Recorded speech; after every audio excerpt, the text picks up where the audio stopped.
Ever feel like your technical writing is a little wordy, a bit clunky? Well, in this explainer, we're going to show you a fantastic grammar trick to make your sentences shorter, smoother, and way more professional. Let's get right into it.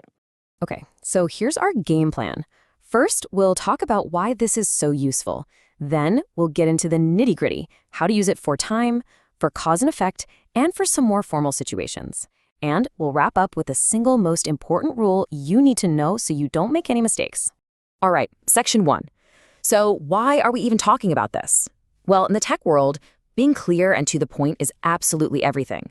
Let's look at how one small change can make a huge impact. Okay, take a look at this sentence. You've probably seen or written something like this 1,000 times in system documentation. It's totally fine, it's clear, but, we can make it sharper, more efficient. And there it is. See that? It's subtle, but it's so much cleaner. We've just trimmed the fat. We got rid of "the system was" and went straight to the action. That's the kind of lean, professional writing we're aiming for. Now for our first technique. Let's see how this works when we're talking about when something happens, which in tech is basically all the time, right? So how do we pull this off? It's actually super simple. You just drop the subject, in this case, the analyst, and you change the verb to its ing form. So the analyst reviewed just becomes reviewing. See? It's a really elegant way to make your sentences flow better. This trick works with a bunch of really common time words, so keep an eye out for after, before, while, and since. When you spot one of these, it's like a little signal that, hey, you might be able to make this sentence a bit tighter. Now, if you want to add a little more emphasis, you can use this structure, having plus the past participle. This is perfect for when you really want to stress that one step was completely 100% finished before the next one kicked off. It's like saying, okay, that's done, now we can move on. Okay, we've covered the when. Now let's talk about the why. Using these reduced phrases is an amazing way to explain cause and effect, and it's perfect for things like incident reports or root cause analysis. Now, this is where it gets really cool. Notice we can drop the word because entirely, but you still totally understand the cause and effect link. It just makes your writing sound so much more sophisticated and confident. So you've basically got two main patterns here. The simple ing phrase, like needing a faster response time, is awesome for showing an ongoing reason. And then there's our friend having plus the past participle again. Having identified the bug is perfect for showing a previous action that directly caused the next one.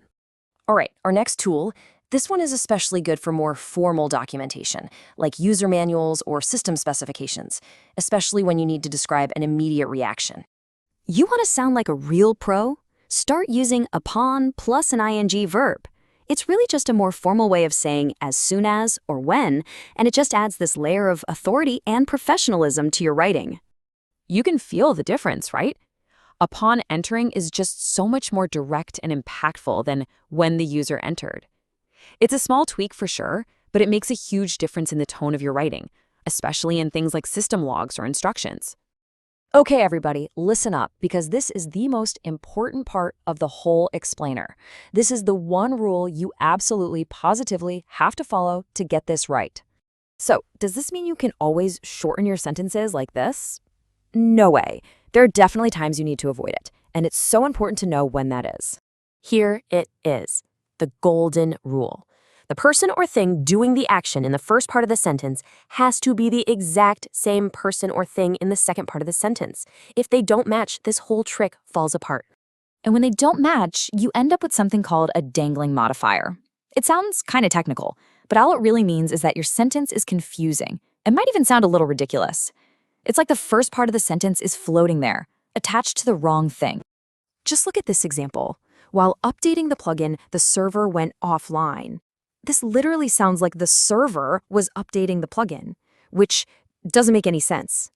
The fix is so easy. Just don't reduce the sentence. Spell it out so it's clear that the technician was doing the updating. Remember, if you're ever in doubt, just choose clarity. So let's do a quick recap of the awesome tools we've just added to your writing toolbox. To describe a sequence, use after or before with an ing verb. To explain a cause, you can use a simple ing phrase or having with a past participle. And for those formal, immediate triggers, upon plus ing is your best friend. So there you have it, a really powerful way to make your technical writing stand out. The next time you're writing a report or some documentation or even an email, give it a try. Challenge yourself to find a place to use one of these structures. You'll be amazed at the difference it makes. Now go write with confidence.